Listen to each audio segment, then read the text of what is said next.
పద్మనాభ స్వామి ఆలయంలో ఎందుకు 3 ద్వారాల నుంచి దర్శనమవుతుందో మీకు తెలుసా? ఒకప్పుడు కేరళలో విల్వమంగళం స్వామియార్ అనే మహాభక్తుడు ఉండేవారు. ఆయనకు శ్రీ మహావిష్ణువుపై అపారమైన భక్తి ఉండేది. ఆ భక్తికి మెచ్చిన విష్ణుమూర్తి చిన్న బాలుడి రూపంలో ప్రతిరోజు ఆయనతో ఆడుకునేవాడని పురాణ గాథ చెప్తుంది. ఒకరోజు స్వామియార్ పూజలో పూర్తిగా లీనమై ఉండగా ఆ బాలుడు మామూలుగానే అల్లరి చేయడం ప్రారంభించాడు. మొదట చిరునవ్వుతో చూసిన స్వామియార్ కొంతసేపటికి కోపంతో ఆ బాలుడిని దూరంగా నెట్టేశాడు. అప్పుడు ఆ బాలుడు చిరునవ్వుతో ఇలా అన్నాడట, నన్ను మళ్ళీ చూడాలంటే అనంతం కాడుకు రా అని చెప్పి ఒక్కసారిగా అదృశ్యమయ్యాడు.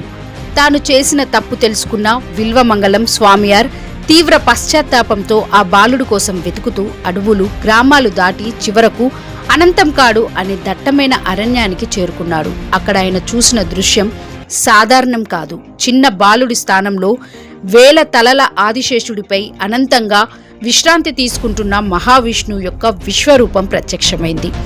ఆ రూపం అంతటి విస్తారంగా ఉండేదట.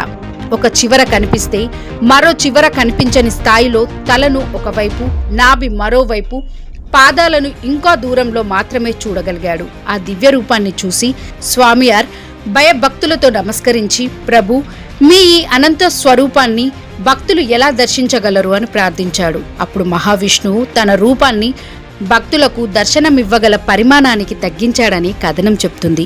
ఆ దివ్యస్థలంలోనే నేటి అనంత పద్మనాభ స్వామి ఆలయం నిర్మించబడింది. అయితే స్వామివారి విగ్రహం ఇప్పటికీ చాలా పొడవుగా ఉంటుంది. అందుకే ఒకే ద్వారం నుంచి మొత్తం రూపాన్ని చూడడం అసాధ్యం. అందుకే ఆలయంలో 3 ప్రత్యేక ద్వారాలను ఏర్పాటు చేశారు. మొదటి ద్వారం నుంచి స్వామివారి ముఖం దర్శనమిస్తుంది. రెండో ద్వారం నుంచి ఆయన నాభి దర్శనమిస్తుంది. ఈ నాభి నుంచే కమలంపై సృష్టికర్త బ్రహ్మ ఆవిర్భవించినట్లు పురాణాలు చెప్తాయి. 3వ ద్వారం నుంచి స్వామివారి పాదాలు దర్శనమిస్తాయి.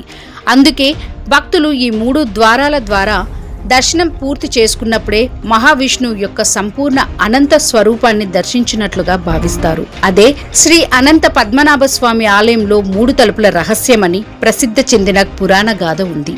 అయితే చరిత్రకారులు ఈ కథను ప్రధానంగా స్థల పురాణం మరియు భక్తి సాంప్రదాయంలో భాగంగా పరిగణిస్తారు. దీనికి ప్రత్యక్ష చారిత్రక ఆధారాలు లేవు. అయినప్పటికీ ఈ గాథ ఆలయ విశిష్టతను, భక్తుల విశ్వాసాన్ని ప్రతిబింబిస్తూ తరతరాలుగా చెప్పబడుతుంది.